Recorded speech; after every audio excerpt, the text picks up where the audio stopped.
तो बच्चों आइए वर्क को समझते हैं। तो थर्मोडायनेमिक्स में एक वीडियो आ चुकी है, उसको आप देख लीजिए। उसमें जो है वर्क से पहले तक का जितना भी पोर्शन है हीट तक का, वो सब कवर हो चुका है। वर्क से स्टार्ट करते हैं मामले को। तो वर्क जो अगर हम फिजिक्स में देखें, जो फार्मूला होता है वर्क का, वो होता है फोर्स इनटू में डिस्प्लेसमेंट। फोर्स इनटू में डिस्प्लेसमेंट। और इस फार्मूले को अगर हम एरिया से बेटा जी डिवाइड मल्टीप्लाई कर दे और डिवाइड कर दे, ठीक है। किससे करना है? एरिया से करना है। तो ये जरा देखो, force upon area into x into में एरिया, ये जो चीज है एक्स इंटू में एरिया क्या हो गया? ये वॉल्यूम हो गया। और फोर्स अपॉन एरिया क्या होता है? वो प्रेशर होता है। तो प्रेशर इंटू एरिया जो है ना, ये वर्क का फार्मूला हो जाता है आपके थर्मोडायनेमिक्स में। थर्मोडायनेमिक्स में हम प्रेशर और एरिया से प्रेशर इंटू में वॉल्यूम से, प्रेशर इंटू वॉल्यूम से हम वर्क निकाल लेते हैं, ठीक है। ये चीज।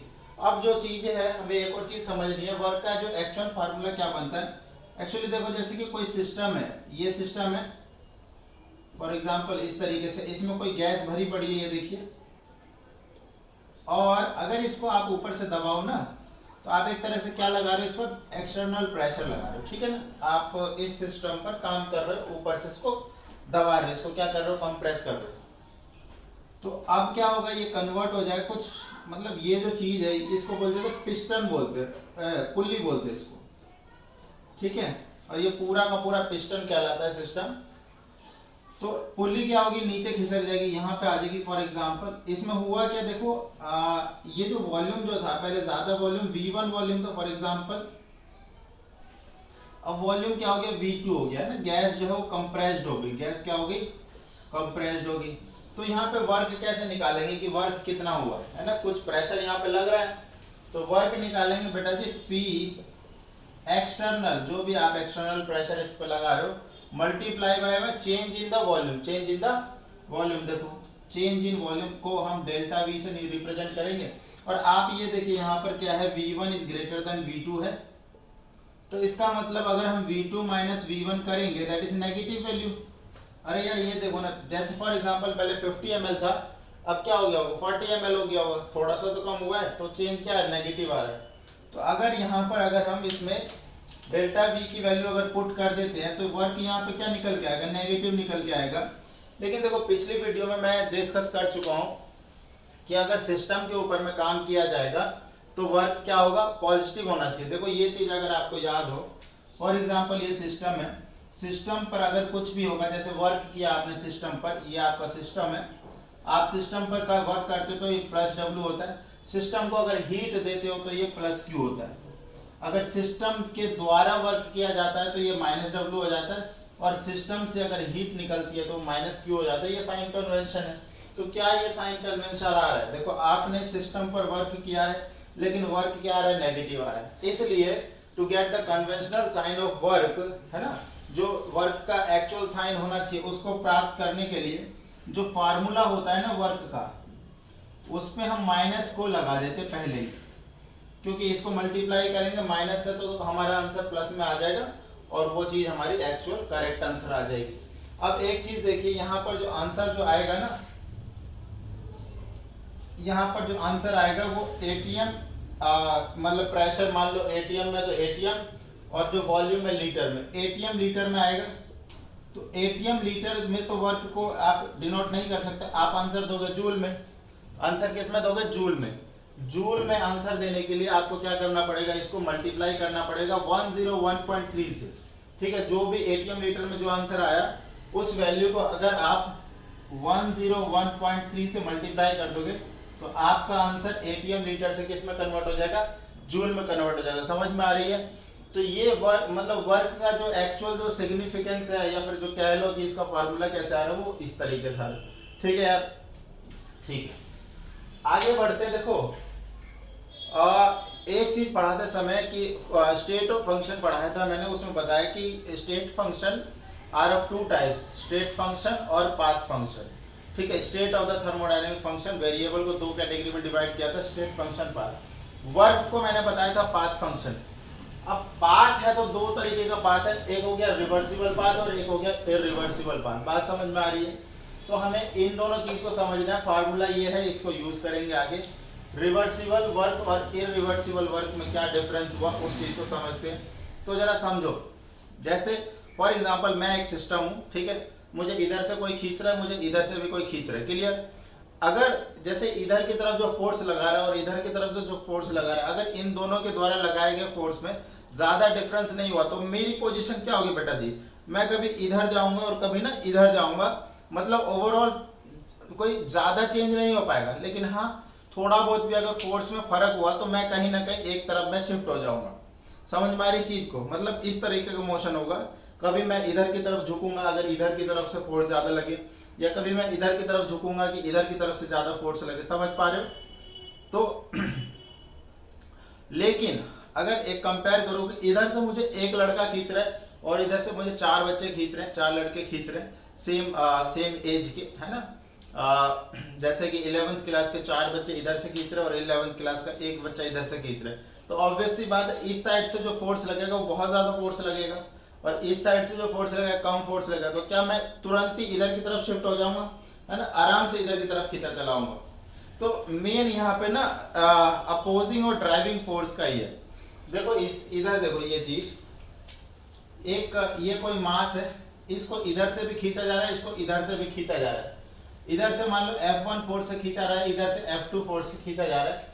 अगर फोर्स के मैग्नीट्यूड में ज्यादा डिफरेंस नहीं हो तो जो सिस्टम है वो इधर उधर होता रहेगा। इसकी वजह से सिस्टम को कंप्लीट होने में टाइम लगेगा और ऐसे वर्क को बोलते हैं रिवर्सिबल वर्क। एक जनरल एग्जांपल देता हूँ, जैसे आप सीढ़ियों से ऊपर आ रहे हैं, फॉर एग्जांपल 10 स्टेप्स है उसमें, तो 10 स्टेप आप क्या कर रहे हैं, एक बार तो आप 1 2 3 सिंगल स्टेप चढ़ते जाओ फटाफट 10 स्टेप में आप ओवरऑल कंप्लीट कर लोगे। फिर दूसरी बार मैं क्या कह रहा हूँ कि आप 2 स्टेप आगे जाओ, फिर 1 स्टेप पीछे आओ। रिवर्सिबल में 2 स्टेप आप आगे गए, फिर 1 स्टेप पीछे आए, तो ओवरऑल आप चले कितना, आप चले सिर्फ 1 ही स्टेप ना। अब हालांकि आपने फिजिकली आपने 3 स्टेप चल दिए, लेकिन आगे कितने स्टेप बढ़े हो, तो आगे आप 1 स्टेप बढ़े हो। तो ये हुआ रिवर्सिबल का केस, है ना। 10 स्टेप चढ़ने में आपको 30 स्टेप चलने पड़ जाएंगे। तो पहले समझो, मैं एक चीज बता देता हूं यहाँ पर, जो ये जो चीज है ना ये, हाँ, पहला negligible difference in opposing and driving force, है ना, नेग्लिजिबल। इधर significant difference in opposing and driving force, है ना। ये इसमें इधर दोनों तरफ से जो खींच रहे हैं सेम, एक लड़का इधर से एक लड़का इधर से, जो फोर्स लगा रहे हैं वो लगभग बराबर, ठीक है। और इसमें सिग्निफिकेंट डिफरेंस है, इधर बहुत ज्यादा लग रहा है, इधर कम लग रहा है, ठीक है, जिसकी वजह से सिस्टम जो जल्दी कवर हो जाएगा, वर्क जल्दी खत्म हो जाएगा। दूसरी बात, ये जो मैंने सीढ़ियों वाला जो एग्जांपल दिया था उससे समझो, है ना। इसमें क्या है कि मैंने क्या बोला आपको, यार 2 स्टेप आगे जाओ, फिर 1 स्टेप पीछे आओ, तो ओवरऑल 3 स्टेप में आप 1 स्टेप आगे बढ़ पाओ तो 30 स्टेप्स चलने पड़ जाएंगे। और इधर क्या है, 1 स्टेप कवर करना है तो आपको 10 स्टेप में खत्म हो जाएगा। तो रिवर्सिबल वर्क में ना infinite number of steps are involved to complete the work, और here finite number of steps are involved to complete the work। तो सेकंड पॉइंट में हम लिख सकते हैं infinite steps, ठीक है, to complete the work।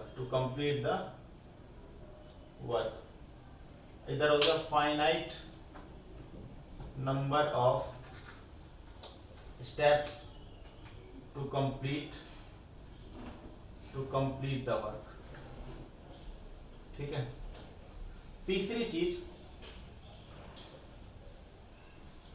क्योंकि देखो इधर क्या है कि ना, क्योंकि रिवर्सिबल में देखो फोर्स में डिफरेंस कम है, तो जो मोशन जो है ना, जो सिस्टम को हम रिवर्स कर सकते हैं at any point of time. कहने का मतलब ये है, देखो जैसे मेरा मोशन इधर की तरफ फॉर एग्जांपल हो रहा है, तो इधर वाला जो फोर्स है, मतलब इधर वाला जो लड़का थोड़ा सा ज्यादा फोर्स लगा के अपनी तरफ खींच सकता है। बात समझ में आ रही है? थोड़ा सा फोर्स अगर इंक्रीज करे ये वाला बच्चा तो मेरा मोशन इधर की तरफ हो सकता है। तो मैं ये कहना चाह रहा हूँ ये सिस्टम को आप रिवर्स बैक कर सकते हो at any point of time. लेकिन अगर फोर्स ज्यादा लग रहा हो एक तरफ से तो उसको आप रिवर्स बैक नहीं कर पाएंगे। देखो तो मतलब यहां पर अगर मैं लिखूं system can be reverse back at any point of time और यहां पे लिख दो सिस्टम, या फिर सिस्टम की जगह ज्यादा बेटर रहेगा process can not be reverse back, है ना। चलो एक बात करते हैं, मैक्सिमम वर्क कहां पर होगा। मैक्सिमम वर्क देखिए कहां पर होगा, इधर होगा। कैसे होगा, जैसे कि मैंने आपको एक स्टेयर्स वाला एग्जांपल दिया था, उसमें मैं क्या कह रहा हूं कि आपको 2 स्टेप आगे जाना है और 1 स्टेप फिर पीछे आना है। तो 10 स्टेप कवर करने में आपको कितने स्टेप्स लगेंगे, 30 स्टेप्स लग जाएंगे। क्लियर है। तो एक जगह तो आप 30 स्टेप्स चल रहे हो और इधर क्या है 10 स्टेप चढ़ना है, सिंगल स्टेप या 2 स्टेप एक बार में चढ़ जाओ। टोटल आपको बेटा कितना करना पड़ेगा, टोटल 10 स्टेप्स चलने पड़ेंगे। मतलब वर्क की बात करूं कि यार ये वाला वर्क ज्यादा है कि ये वाला वर्क ज्यादा है, तो आप कहेंगे सर क्योंकि यहाँ पे 30 स्टेप्स आपको चलना पड़ रहा है और यहाँ पे 10 स्टेप ही आपको चलना पड़ रहा है, तो जो रिवर्सिबल वर्क है वो मैक्सिमम वर्क होगा। तो यहाँ पर देखो इधर हो गया ये मैक्सिमम वर्क और इधर आ गया मिनिमम वर्क। ठीक है।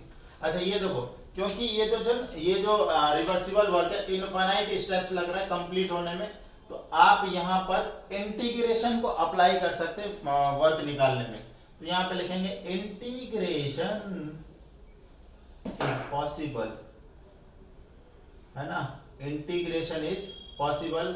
और इधर लिखिए integration is not possible, integration is not possible. बेटा जी इतने काफी है। रिवर्सिबल वर्क और इरिवर्सिबल वर्क में आपको इतनी बातें अगर पता हो तो आपसे कोई भी क्वेश्चन छूट नहीं सकता है। बाकी देखो एक चीज मैंने यहाँ पे ये लिख दिया है कि मैक्सिमम वर्क और मिनिमम वर्क, मतलब अगर प्रोसेस एक रिवर्सिबल और इरिवर्सिबल वर्क हो तो वैल्यू अलग अलग आती है, तो वैल्यू अभी तक तो मैंने आपको वर्क का ये एक फार्मूला बताया था -p एक्सटर्नल dv। तो ये फार्मूला ना यहाँ पर आप लगा सकते हो आराम से, ये इरिवर्सिबल वर्क आता है -p एक्सटर्नल dv। ये बेटा जी इरिवर्सिबल वर्क का फार्मूला है।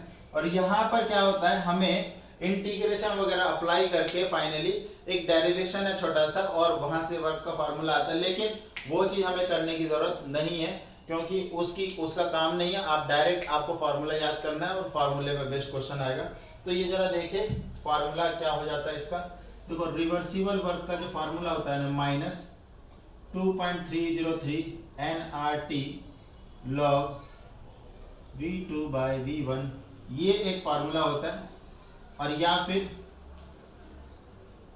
-2.303 nRT log P1/P2, है ना, ये फार्मूला होता है। एक्चुअली में होता क्या है, PV इक्वल में RT होता है आइडियल गैस, तो pressure is inversely proportional to volume है। तो यहाँ पे V2/V1 है तो यहाँ पे P1/P2 आ जाएगा।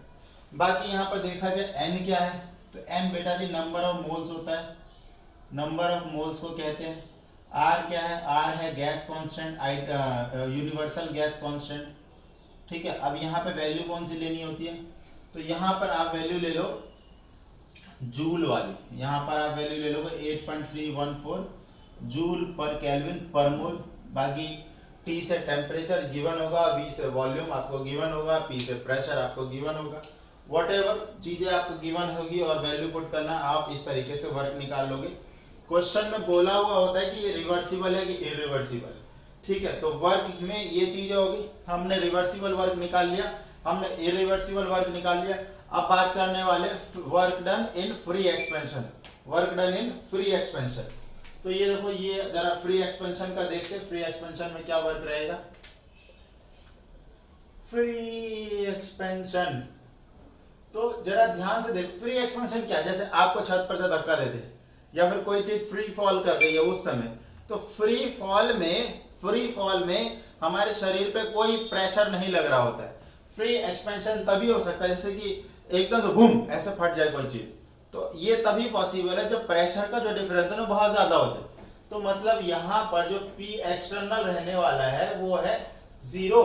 अगर P एक्सटर्नल 0 है, देखो वर्क डन क्या होता है माइनस P एक्सटर्नल dV। अब P एक्सटर्नल ही 0 तो वर्क डन क्या रहेगा 0 रहेगा, है ना। फ्री एक्सपेंशन में वर्क क्या रहने वाला है 0 रहने वाला है। देखो रिवर्सिबल में आप ये निकाल लो, इरिवर्सिबल में ये हो जाएगा, रिवर्सिबल इरिवर्सिबल में फार्मूला आ गया, फ्री एक्सपेंशन में वर्क जो है 0 हो जाएगा।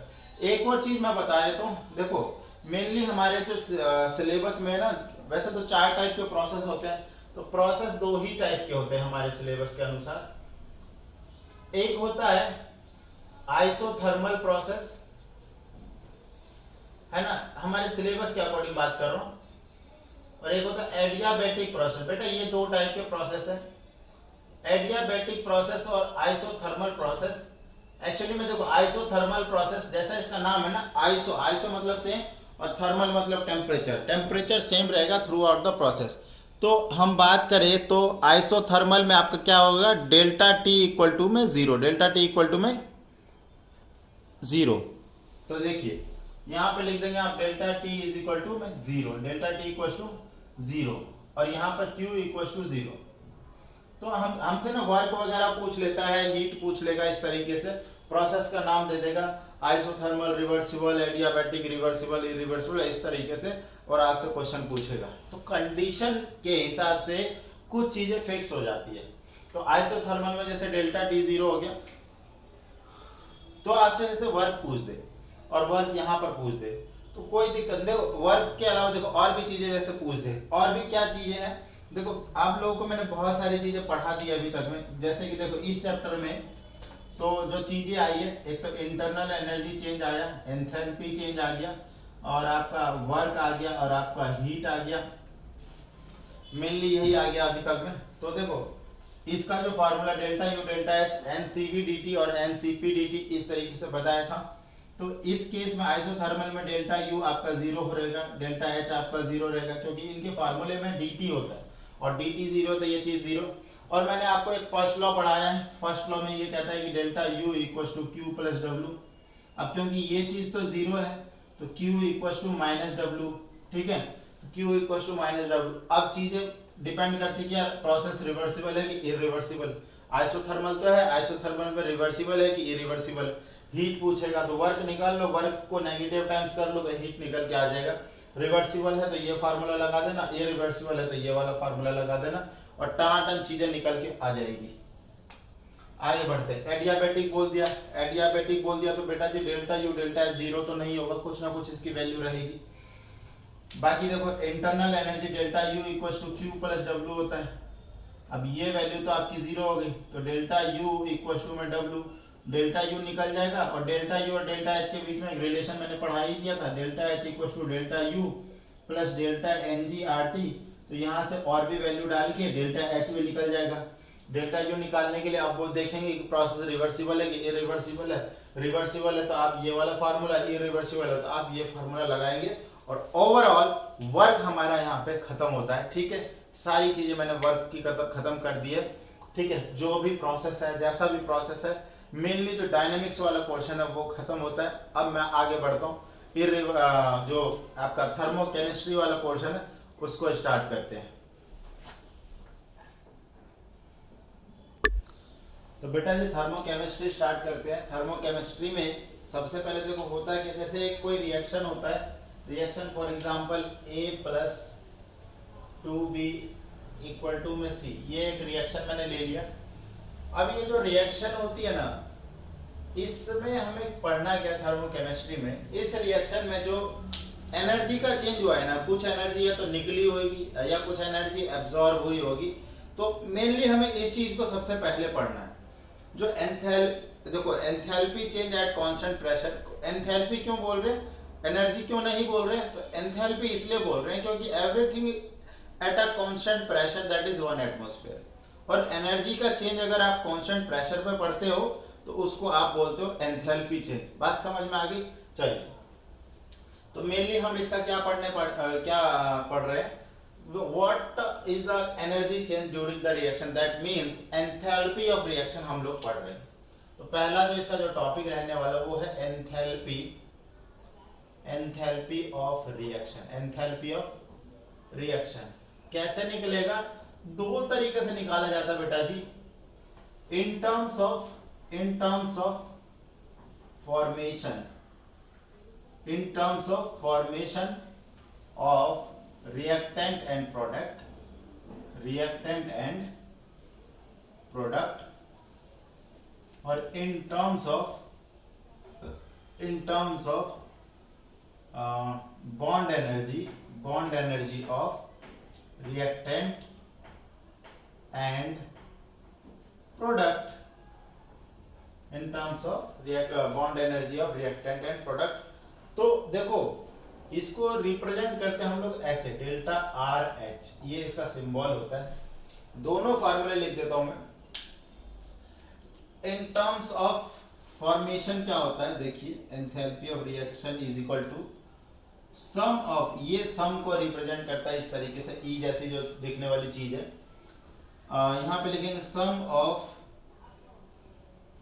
Enthalpy of formation, enthalpy of formation of product minus sum of enthalpy of formation of reactant. ठीक है, मतलब प्रोडक्ट माइनस रिएक्टेंट करना है एंथैल्पी ऑफ फॉर्मेशन वाली वैल्यू लेते हुए। ठीक है, तो एक तो ये फार्मूला हो गया, ये कौन सा? इन टर्म्स ऑफ फॉर्मेशन, ये वाला। अब इन terms of this, in terms of bond energy की बात करेंगे तो उसमें क्या हो जाता है, एंथैल्पी ऑफ रिएक्शन, वहां पे ये हो जाता है सम ऑफ ये सम, तो देखो सम का तो सिंबल है ही, ये हो गया sum of bond energy of reactant molecule minus sum of bond energy of product. फर्क क्या है दोनों फार्मूले में? तो फर्क इतना है, जब हम एंथैल्पी ऑफ फॉर्मेशन वाला डेटा लेते हैं तो प्रोडक्ट लेफ्ट साइड में, मतलब माइनस के लेफ्ट साइड में, और रिएक्टेंट राइट में, और इसमें रिएक्टेंट लेफ्ट में और प्रोडक्ट राइट में। तो ये डिफरेंस है मेनली एंथैल्पी ऑफ फॉर्मेशन निकालने का। फॉर एग्जांपल ये देखिए, जैसे मैं कोई वाटर का ही फॉर्मेशन ले लेता हूं, तो वाटर का फॉर्मेशन देखो H2 plus 1/2 O2 gives H2O, ये होगा। तो एंथैल्पी ऑफ रिएक्शन डेटा लिखना है ना, तो वो ऐसे लिखेंगे,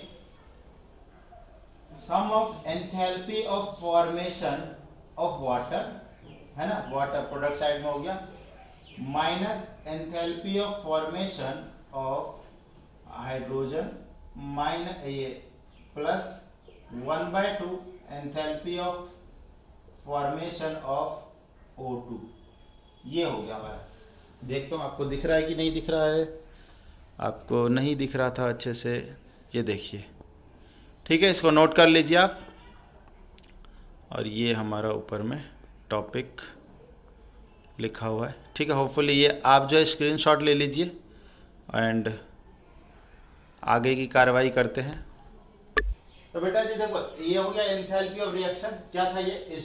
एंथैल्पी ऑफ रिएक्शन। अब एक चीज बताता हूँ, बहुत इंपॉर्टेंट चीज है, standard enthalpy of reaction, standard enthalpy of reaction, इस चीज को देखते हैं। यहां पे देखिए एंथैल्पी ऑफ रिएक्शन और स्टैंडर्ड एंथैल्पी ऑफ रिएक्शन में फर्क क्या है? फर्क यह है, स्टैंडर्ड वर्ड यहां पे लग गया है। देखो जैसे इन दोनों में फर्क क्या है? इन दोनों में फर्क ये है कि जब हम यहां पर रिएक्शन लिख रहे हैं ना, इधर कोई भी एंथैल्पी ऑफ रिएक्शन, तो रिएक्टेंट जो है कुछ भी हो सकता है। जैसे मैं यहां पर एक एग्जांपल लिखूं, इधर देखिए, कार्बन मोनोऑक्साइड प्लस में ऑक्सीजन, ये कार्बन डाइऑक्साइड बना देगा। तो इसमें जो कार्बन मोनोऑक्साइड जो होता है ना, ये कोई स्टैंडर्ड नहीं है, स्टैंडर्ड मॉलिक्यूल नहीं है, ये मिक्सचर है, ये क्या हेट्रो मॉलिक्यूल है। लेकिन अगर मैं यहां पर यही चीज लिखता हूं, carbon plus oxygen gives CO2, ये एक स्टैंडर्ड स्टेट में है दोनों, कार्बन अपने स्टैंडर्ड स्टेट में ऑक्सीजन अपने स्टैंडर्ड स्टेट में और कार्बन डाइऑक्साइड का फॉर्म कर रहा है, तो हम बोलेंगे कि यार ये जो एंथैल्पी ये जो रिएक्शन है ना, ये एक स्टैंडर्ड रिएक्शन हुई। स्टैंडर्ड रिएक्शन क्या होती है? जिसमें रिएक्टेंट मॉलिक्यूल अपने स्टैंडर्ड स्टेट में होता है। तो इसकी जो डेफिनेशन हो जाएगी, it is defined as enthalpy change when a molecule, when 1 mole of product is formed from its constituent which is further present in its standard state। ठीक है, देखिए यहां पर it is enthalpy change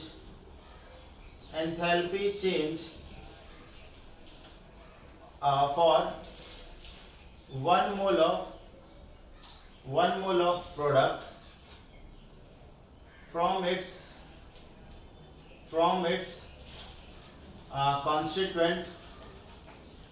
constituent which is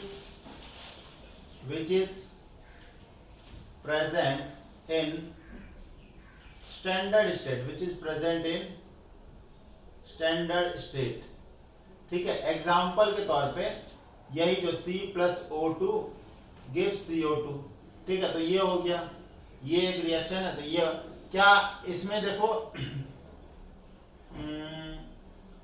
H2 plus O2 gives H2O। अगर आप जो ना 2 अगर इधर लगा देते ना, वो रिप्रेजेंट नहीं करेगा, क्योंकि बेटा जी हमने क्या यहाँ पे देखो एक चीज बोल दिया है कि 1 मोल, यहाँ पर ना आपका 1 ही रहना चाहिए। अगर आप सोचोगे कि सर एक काम करो, इसको बैलेंस करो और यहाँ पे 2 लगाओ और यहाँ पे 2 लगाओ, that will not your standard reaction. Standard reaction में प्रोडक्ट साइड में आपका ये वहां 1 रहना चाहिए। हाँ, इधर कुछ भी लगा लो, इधर देखो हाफ लग जाएगा यहाँ पर। तो इसका देखो ये हो जाता है आपका, ये चीज हो जाता है स्टैंडर्ड एंथैल्पी फॉर्म। ये यहाँ लगा दो, ये सिंबल है। इसमें ऊपर में इस तरीके से नहीं आएगा, यहाँ पे एक छोटा सा आप सर्कल बना दो। क्लियर है? जैसे मैं और भी एक एग्जांपल ले लूं, अमोनिया बनाओ। देखो N2 plus 3H2 gives 2NH3। देखो ये इस तरीके का आपको हर एक बुक में मिल जाएगा, बट ये आपका स्टैंडर्ड फॉर्मेशन नहीं है। तो स्टैंडर्ड फॉर्मेशन क्या होगा? तो मैं बोलूंगा कि सर इसको आप जो है 2 से डिवाइड करिए, तो यहाँ पर आपका 3/2 आ जाएगा, यहाँ पे 1/2 हो जाएगा ना। ये रिएक्शन आपका स्टैंडर्ड फॉर्मेशन होगी। क्लियर है? तो आप जैसे एंथैल्पी ऑफ रिएक्शन अगर हम निकाल लोगे, होपफुली आपको दोनों टर्म में जो डिफरेंस है समझ में आ गया होगा, है ना। N2 plus 3H2 2NH3, ये भी बैलेंस है, मैं थोड़ी ना मना करूं, ये भी ठीक है, लेकिन जस्ट ये एक रिएक्शन है, केमिकल रिएक्शन है। This is not standard reaction. Standard reaction ये हुई जिसमें आप प्रोडक्ट के वहां पे 1 मोल लिखाओगे, प्रोडक्ट अपने स्टैंडर्ड स्टेट में होना चाहिए, रिएक्टेंट अपने स्टैंडर्ड स्टेट में होना चाहिए, और ये 1 मोल होना चाहिए। ये भी है, बट यहाँ पे आपका निकलेगा एंथैल्पी ऑफ रिएक्शन, यहाँ पर निकलेगा आपका standard enthalpy of reaction. Standard enthalpy of reaction. बात समझ में आ रही? आगे बढ़ते हैं। बाकी एक दो चीज और बताए तो एंथैल्पी ऑफ रिएक्शन आपका अगर पॉजिटिव आता है तो इसको एंडोथर्मिक रिएक्शन बोलते हैं, एंडोथर्मिक। और एंथैल्पी ऑफ रिएक्शन अगर आपका नेगेटिव आता है तो इसी को एक्सोथर्मिक रिएक्शन बोलते हैं। ये आप लोगों को पता होता है, 10th क्लास की चीज है, इवन और भी 9th क्लास में भी आ जाती है सब चीजें छोटी मोटी। ठीक है, आगे बढ़ते हैं कि एंथैल्पी चेंज फॉर द ये फेज ट्रांसफॉर्मेशन रिएक्शन। अब फेज ट्रांसफॉर्मेशन में हमारे पास है, जैसे सॉलिड से लिक्विड जा रहा है, लिक्विड से गैस जा रहा है, और गैस से सॉलिड जा रहा है। ये नीचे मैं लिखता हूँ यहाँ पर, हाँ इधर देखो बेटा जी, सॉलिड से लिक्विड गया, लिक्विड से गैस अगर जा रहा है, या फिर सॉलिड से गैस में कन्वर्ट हो रहा है, या आप लोगों को प्रोसेस के नाम पता है। सॉलिड से लिक्विड हम बोलते हैं फ्यूजन या फिर मेल्टिंग, लिक्विड से गैस को हम बोलते हैं वेपराइजेशन, और सॉलिड से गैस अपन क्या बोलते हैं? सब्लिमेशन बोलते हैं। है तो ये भी रिएक्शन, मना थोड़ी ना। लेकिन यहाँ पर जो enthalpy of reaction term use नहीं करते, टर्म का नाम बदल जाता है, क्योंकि ये फेज ट्रांसफॉर्मेशन है। तो बेटा जी इसको अपन बोलते हैं एंथैल्पी ऑफ फ्यूजन, जो प्रोसेस है वही। ये देखिए यहाँ पर क्या लिखना है, इसको लिखना एंथैल्पी ऑफ फ्यूजन, यहाँ पर FUS लिख देना, और ये हो जाता है बेटा जी एंथैल्पी ऑफ वेपराइजेशन, और ये हो जाता है एंथैल्पी ऑफ सब्लिमेशन। बस मैं आपको ना टर्म समझा रहा हूँ, टर्म इस तरीके से आ सकती है। बाकी देखिए मेन तो कॉन्सेप्ट यही है ना एंथैल्पी ऑफ रिएक्शन, कि आप फॉर्मेशन प्रोडक्ट माइनस में फॉर्मेशन रिएक्टेंट करिए, बाकी सब कुछ वही है, बाकी कुछ चेंज नहीं है। अब इसमें अगर मैं बुक की बात करूं तो बुक में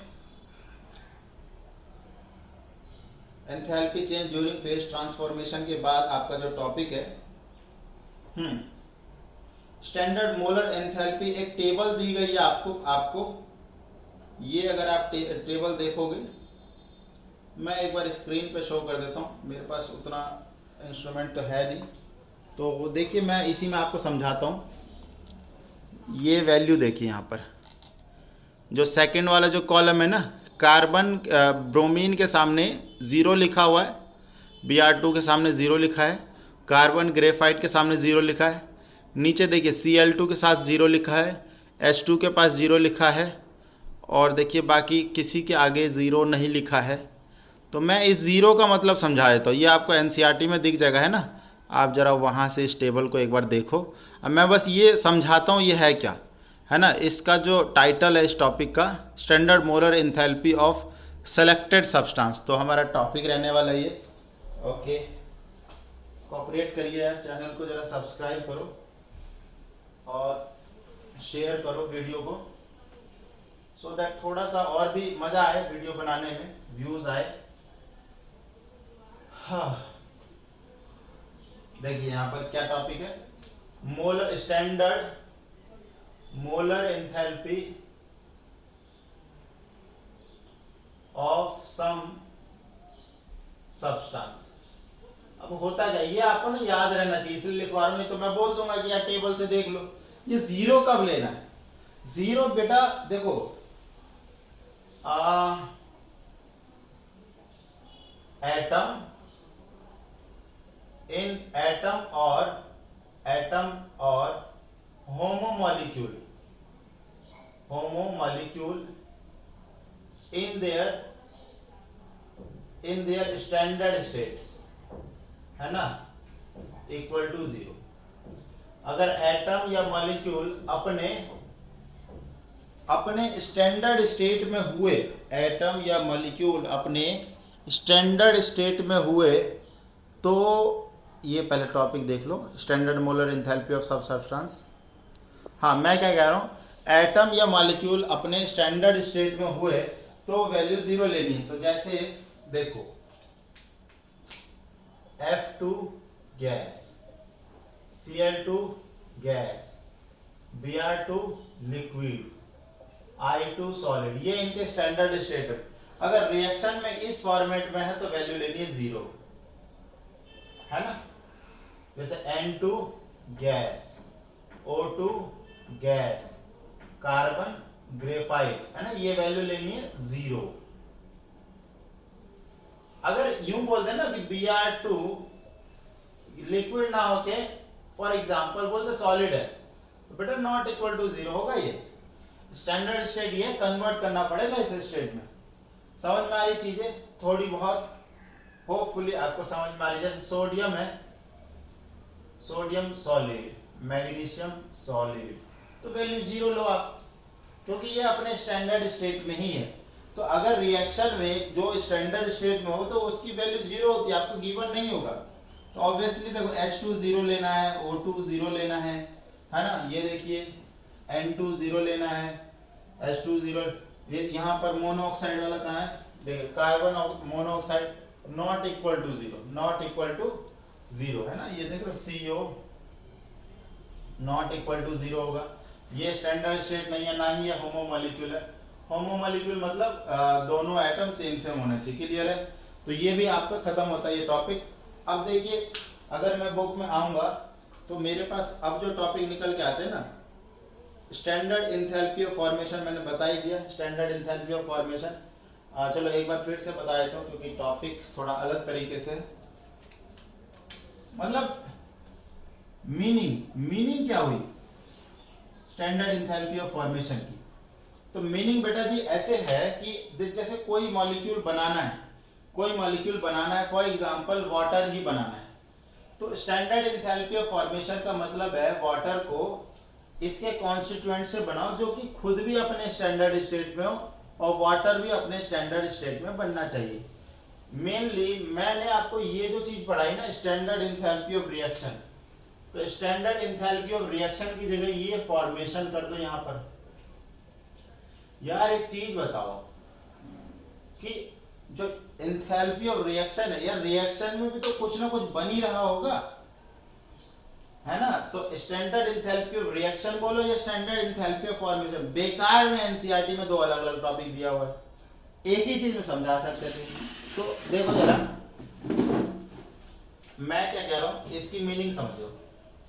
फॉर एग्जांपल देखो HBr बना, HCl बनाना है। HCl का स्टैंडर्ड स्टेट क्या होता है आप लोगों को पता होगा, गैस होता है, ये लिक्विड नहीं होता है। तो ये किससे बनेगा, H2 से बनेगा और Cl2 से बनेगा। तो एक तो ये रिएक्शन है, यहां पर भी गैस कर दो और यहां पर भी गैस कर दो, ठीक है? तो इधर आपको क्या करना पड़ेगा, 2 से मल्टीप्लाई। एक तो ये रिएक्शन लिख सकते हो, एक दूसरा रिएक्शन H2 प्लस Cl2, यहां पे HCl कर दो, यहां पर आप कर दो 1/2 1/2, दोनों दो रिएक्शन लिखा।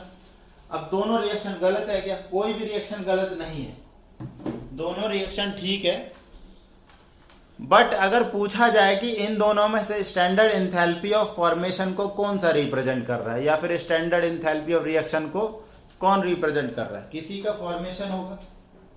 तो स्टैंडर्ड इंथैल्पी ऑफ फॉर्मेशन का जो कंडीशन है, प्रोडक्ट जो है वो 1 मोल होना चाहिए। प्रोडक्ट कितना होना चाहिए, प्रोडक्ट होना चाहिए 1 मोल प्लस अपने स्टैंडर्ड स्टेट में होना चाहिए, ठीक है? रिएक्टेंट का क्या होना चाहिए, रिएक्टेंट होना चाहिए अपने स्टैंडर्ड स्टेट में। ये कंडीशन है प्रोडक्ट और रिएक्टेंट की। तो देखो यहां पर क्या है, प्रोडक्ट 2 मोल है, तो ये स्टैंडर्ड इंथैल्पी फॉर्मेशन नहीं है।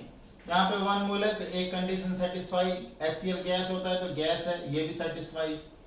रिएक्टेंट अपने स्टैंडर्ड स्टेट में होने चाहिए, कंडीशन सेटिस्फाई, क्योंकि Cl2 और H2 दोनों ही गैस है। तो ये वाला रिएक्शन जो है स्टैंडर्ड इंथैल्पी ऑफ फॉर्मेशन को दिखा रहा है, या फिर स्टैंडर्ड इंथैल्पी ऑफ फॉर्मेशन को दिखा रहा है, और इसकी स्टैंडर्ड इंथैल्पी ऑफ रिएक्शन ही निकलेगी, ठीक है? तो ये टॉपिक इसमें था ना। अगर मैं बुक में देखूं,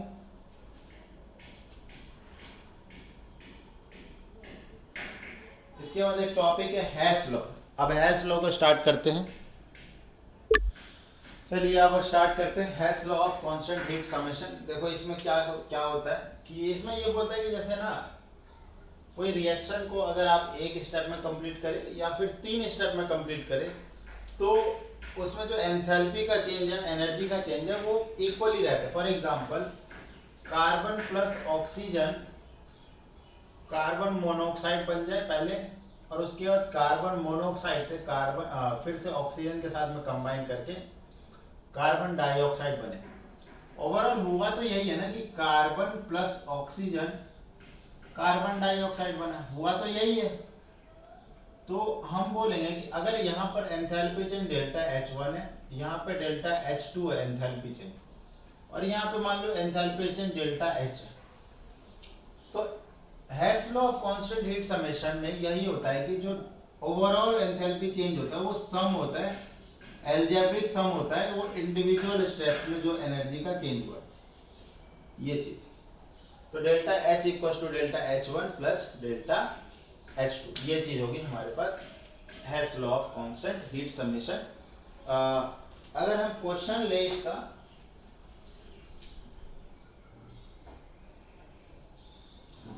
जैसे कि यहाँ पे देखो वैल्यू लेके मैं समझा देता हूँ कि हमें फॉर एग्जांपल ये निकालनी है, और कार्बन प्लस ऑक्सीजन ये वाला जो स्टेप है, ये ग्रेफाइट होता है कार्बन, यहाँ पे -393.5, ठीक है, किलोजूल पर मोल, ये चीज।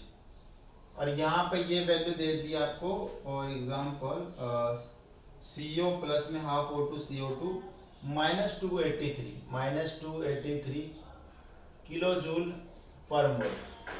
तो अब जरा देखो, आपको ये वैल्यू दे रखी है और ये वाली वैल्यू दे रखी है, इसको निकालना है। तो डेल्टा H1 क्या हो जाएगा, delta H minus 393.5 minus delta H2 minus 283, तो ये वैल्यू आ जाएगी माइनस 393.5 प्लस 283। तो ये वैल्यू कितनी आ गई हमारे पास, देखो 393.5 में से 283.0 को माइनस करना है, ठीक है। 509 में से 1 तो ये है 110.5 किलो जूल पर मोल, ये वैल्यू आ गया हमारी। एक बार चेक कर लेते हैं क्या ये वैल्यू एकदम करेक्ट है। तो यस, इट इज परफेक्ट। तो समझ में आ गया आपको, सिंपली क्या है, Hess law of constant heat summation. एक रिएक्शन चाहे 2 स्टेप में हो चाहे 3 स्टेप में हो, उसका एंथैल्पी चेंज जो ना सेम ही रहने वाला है, ठीक है ना। तो यहाँ पे इस एग्जांपल से हमें ये चीज समझ में आ रही है, ठीक है। बाकी आप क्वेश्चन करेंगे इसमें, बाकी एक्सरसाइज के क्वेश्चंस के सॉल्यूशन की वीडियो मैं डालूंगा थर्मोडायनेमिक्स के, एक्सरसाइज और एग्जांपल सारे। अभी मैंने थ्योरी कवर कर रहा हूँ, एक्सरसाइज एग्जांपल कभी बाद में वीडियो उसमें कंबाइन डालेंगे, एक वीडियो में सारे एग्जांपल कवर कर दूंगा और एक वीडियो में जो एक्सरसाइज पूरी कवर कर देंगे थर्मोडायनेमिक्स। इस तरीके से 4 वीडियो में पूरी थर्मोडायनेमिक्स आपकी खत्म, ठीक है ना। अब जो टॉपिक है different types of reaction, enthalpy of different type of reaction. अब ये जो है ना, वैसे तो कहने के लिए सारे सेपरेट टॉपिक है, लेकिन मैं सबको देखो एक तरीके से समझा देता हूँ। हमें क्या पढ़ना है, enthalpy of different type of reaction, ठीक है। तो देखते हैं यहाँ पर, बुक में से सारे ले लेते हैं कौन कौन से टाइप के यहाँ पे रिएक्शन है, फिर मैं सबको समझा देता हूँ, है ना। पहली जो टाइप है वो है कंबशन की, कंबशन रिएक्शन, ठीक है। दूसरी टाइप कंबशन के बाद हो गई एटोमाइजेशन, एटोमाइजेशन। तीसरी टाइप हो गई हमारे पास बॉन्ड एंथैल्पी बतानी है, bond enthalpy, bond enthalpy. Fourth type हमारे पास बेटा जी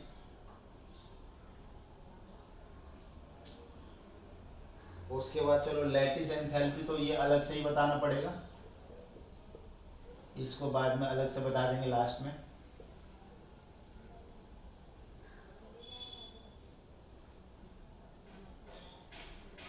एंथैल्पी ऑफ सॉल्यूशन, ठीक है, सॉल्यूशन लिख देता हूँ समझ में आ जाएगा। एंथैल्पी ऑफ सॉल्यूशन,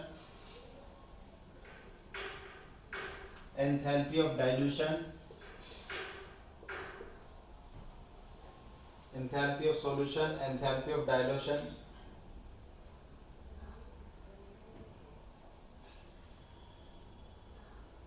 बस। उसके बाद स्पॉन्टेनियस प्रोसेस, है ना, एंट्रोपी वगैरह।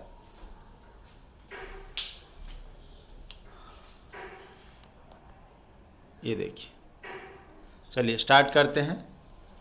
तो मेनली देखो ये सारे ना एंथैल्पी ऑफ रिएक्शन ही है। अभी मैंने आपको एंथैल्पी ऑफ रिएक्शन का बता दिया है। एंथैल्पी ऑफ रिएक्शन जो था वो क्या था, sum of enthalpy of formation of product minus sum of enthalpy of formation of reactant, या फिर बॉन्ड एनर्जी के टर्म्स में रिएक्टेंट माइनस प्रोडक्ट, ये था। अब जरा देखो रिएक्शन क्या हो सकता है, कंबशन का रिएक्शन हो जाएगा। तो वहां पर एंथैल्पी ऑफ रिएक्शन, जैसे एंथैल्पी ऑफ रिएक्शन को डेल्टा RH से रिप्रेजेंट करते हैं ना, तो ये यहाँ पर हो जाएगा डेल्टा CH। तो एंथैल्पी ऑफ कंबशन, जैसे कार्बन का CO2 गिव्स CO2। अभी तक जैसे इस रिएक्शन को मैंने एंथैल्पी ऑफ रिएक्शन में यूज किया, बट ये एक्चुअली है क्या, कार्बन का कंबशन ही तो है, रिएक्शन है, बट किस टाइप का रिएक्शन। तो बेटा जी ये है आपका कंबशन। तो यहाँ पर आप निकालेंगे एंथैल्पी ऑफ कंबशन, आप निकाल वही रहे, नाम अलग आ गया क्योंकि रिएक्शन का टाइप यहाँ पे मेंशन हो गया। तो सिंपल यहाँ पर हो जाएगा, it is what is enthalpy of combustion, it is enthalpy change when 1 mole of substance is bond in the presence of oxygen, ठीक है। तो ये टू गिव अ प्रोडक्ट, तो जो भी एंथैल्पी चेंज होगा वो आपका एंथैल्पी ऑफ कंबशन आ जाएगा। एटोमाइजेशन, एंथैल्पी ऑफ एटोमाइजेशन, अब ये एंथैल्पी ऑफ रिएक्शन जो है वो एंथैल्पी ऑफ एटोमाइजेशन हो जाएगा, वो ऐसे। इसका क्या मतलब होता है एटोमाइजेशन का? तो बेटा जी एटोमाइजेशन का मतलब होता है किसी मॉलिक्यूल को उसके एटॉमिक गैसियस फॉर्म में कन्वर्ट कर देना। फॉर एग्जांपल देखो सोडियम सॉलिड से सोडियम गैस, हालांकि ये एटम है बट गैसेस में कन्वर्ट करने के लिए एंथैल्पी ऑफ, अभी कहोगे कि सर आपने ये ना थोड़ी देर पहले ना सब सॉलिड से गैस मतलब इसको सब्लिमेशन में पढ़ा है। हाँ वो भी एंथैल्पी ऑफ रिएक्शन था, एंथैल्पी ऑफ रिएक्शन को वहां पे मैंने सब्लिमेशन बोला। अब इसी चीज को यहाँ पे एंथैल्पी ऑफ एटोमाइजेशन बोल रहा हूँ, मतलब सब्लिमेशन सोडियम का जितना होगा उतना ही इसका एटोमाइजेशन भी होगा। फॉर एग्जाम्पल क्लोरीन देखो ऑलरेडी गैस है, क्लोरीन तो ऑलरेडी गैस है, तो यहाँ पर इसको क्लोरीन एटम बनाना है, क्लोरीन एटम बनाना है, तो यहाँ पर ये क्लोरीन का बॉन्ड तोड़ने वाली एनर्जी देनी पड़ेगी ना, तो इसकी bond enthalpy, bond dissociation energy देंगे, तो इसको एंथैल्पी ऑफ एटोमाइजेशन बोल रहे हैं। बट ये आपका बॉन्ड एंथैल्पी भी है। Bond enthalpy is what? It is the amount of energy required to break the one mole of bond. Atomisation क्या? It is defined as the amount of energy required to convert one mole of molecule into its atomic state in gaseous form, atomic form in gaseous state। ये हो गया atomisation का definition. Enthalpy of solution का क्या मतलब हो गया, ये चीज समझ में आ गई। यही चीज बेटा जी यहाँ पे ना बॉन्ड एंथैल्पी भी हो गई, यही आपकी बॉन्ड एंथैल्पी भी होगी। तो एटोमाइजेशन है ना, यहाँ पर जो एटोमाइजेशन थी वो इसी की सब्लिमेशन के बराबर थी, ठीक है। जैसे कार्बन का एटोमाइजेशन बोले, कार्बन ग्रेफाइट होता है, तो कार्बन को गैस में कन्वर्ट करने के लिए कुछ तो एनर्जी लगेगी, कितनी लगेगी? एंथैल्पी ऑफ एटोमाइजेशन के बराबर, ठीक है ना। जैसे और कोई एग्जांपल ले लो, Br2 है लिक्विड, तो इसको कन्वर्ट करना पड़ेगा पहले, इसको कन्वर्ट करना पड़ेगा पहले गैस में, तो Br2 गैस में करो इसको, फिर यहाँ से तोड़ना पड़ेगा इसको, 2Br बनेगा, ठीक है, ये 2Cl बन जाएगा। तो यहाँ पर क्या मिलेगा? बॉन्ड डिसोसिएशन, यहाँ पे सॉरी यहाँ पे लगेगा enthalpy of sublimation, enthalpy of sublimation, और यहाँ पे लगा एंथैल्पी ऑफ एटोमाइजेशन। तो हेस लॉ के अनुसार अगर यहाँ से डायरेक्ट यहाँ जाना है तो delta H equals to enthalpy of sublimation plus enthalpy of atomisation. अभी बताएं कि यहाँ से यहाँ दो स्टेप में हुआ है ना, तो ये जो एनर्जी है वो इन दोनों का सम ही होगा। क्लियर है? एंथैल्पी ऑफ सॉल्यूशन मतलब जैसे एक फिक्स 1 मोल ऑफ सॉल्वेंट में अगर एक पर्टिकुलर अमाउंट ऑफ सॉल्यूट को डिसॉल्व करोगे वो भी 1 मोल होगा, तो इसमें 1 मोल ऑफ सॉल्वेंट में 1 मोल ऑफ सॉल्यूट को ऐड करने से जो भी एनर्जी या तो रिलीज हुई या गेन हुई उस एनर्जी को बोलेंगे एंथैल्पी ऑफ सॉल्यूशन। और एंथैल्पी ऑफ डाइल्यूशन का मतलब है वहां पे जो सॉल्वेंट है वो वाटर ले लेना, बस इतनी सी डिफरेंस है। यहाँ पे सॉल्यूशन में सॉल्वेंट कोई भी हो सकता है, और यहाँ पे डाइल्यूशन में एक चीज फिक्स हो गया, जो वाटर जो ऐड कर रहे हो वाटर यहाँ पे सॉल्वेंट है, ठीक है ना। तो ये चीज है ना, ये वाली जो चीज है लैटिस एंथैल्पी, इसको जरा समझा देता हूँ। लैटिस एंथैल्पी एक एग्जांपल समझा देते, जैसे NaCl बना, NaCl सॉलिड होता है, ये बना कैसे होगा? फिर वो सारी एनर्जी का समेशन जो है वो लैटिस एंथैल्पी होगा, ठीक है, सॉरी एंथैल्पी ऑफ रिएक्शन होगा। और यहाँ पर लैटिस एंथैल्पी का पहले डेफिनेशन देख लेना, बुक से लिखा हुआ, it is defined as the amount of energy या फिर enthalpy change when 1 mole of solid crystalline lattice is break down into its constituent ions in its gaseous state, वो लिखा होगा वहां पे देख लिया। तो it is defined as the amount of energy required to form 1 mole of lattice, crystalline lattice। तो definition पढ़ लेना बेटा जी, वहां पे समझ में आ जाएगा आपको।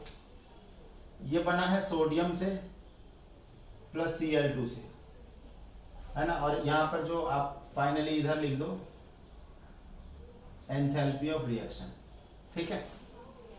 तो पहले ये कन्वर्ट हुआ होगा सब्लिमेशन एनर्जी से, कौन सी एनर्जी? Sublimation energy. फिर ये जो है आयंस में कन्वर्ट हुआ होगा तो आयोनाइजेशन एंथैल्पी, ठीक है, आयोनाइजेशन एनर्जी। ठीक है, तो ये हो गया Na+ में कन्वर्ट। ठीक है, ये देखो पहले इसको दिया होगा बॉन्ड डिसोसिएशन एनर्जी, तो बॉन्ड एनर्जी लिख दो या बॉन्ड डिसोसिएशन एंथैल्पी, तो ये 2Cl में कन्वर्ट हुआ होगा। अब क्योंकि मुझे एक ही चाहिए तो इसको हाफ से मल्टीप्लाई कर दो। उसके बाद क्या हुआ होगा, ये Cl- में कन्वर्ट हुआ होगा, तो यहाँ पे एक इलेक्ट्रॉन ऐड करवाना प्रोसेस होता है इलेक्ट्रॉन गेन एंथैल्पी या फिर इलेक्ट्रॉन एफिनिटी, तो मैं लिख देता हूँ इलेक्ट्रॉन एफिनिटी। तो फिर ये लास्ट में ये दोनों कंबाइन किया होगा और लैटिस बना होगा, तो यहाँ पे लैटिस एनर्जी हो जाएगा। ठीक है, तो देखो ये सारी एनर्जी का सम हैश लॉ लगा देंगे ना, 1 2 3 4 5 एनर्जी का सम, sublimation plus ionisation energy plus 1/2 bond energy plus electron affinity plus lattice energy is equal to enthalpy of reaction.